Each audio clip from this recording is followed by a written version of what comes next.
Welcome back.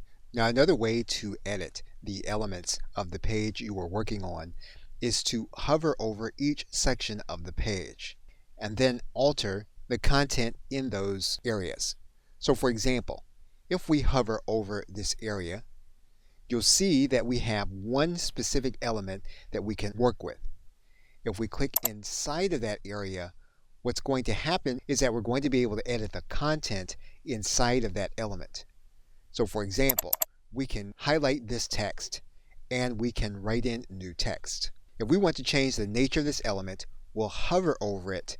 We'll then click on the settings area and we're going to get a menu on the right side. We can then click inside of the dashboard to make that menu go away. Once again, we can hover over a particular element. We can click on top of that element in order to edit the content inside of that element. In this case, we are working with a specific countdown menu. We can then click inside of the dashboard area, and if we want to edit the settings, we can do that by clicking on the settings area, and you'll notice then that we get the same effect in this case if we click on top of the actual element. And so with each section that we hover over, we can make changes to that element. For example, if we hover over this element, you are going to notice that we are working with a pop-up button and that we can make changes with this pop-up. It's quite possible that you may want to work with this entire element.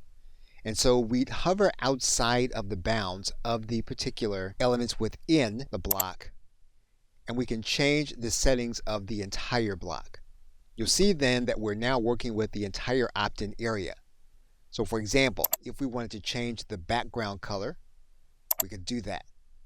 If we hover again inside of the area but not the actual elements, what you'll notice then is if we click these settings, we are working with a column in a particular row.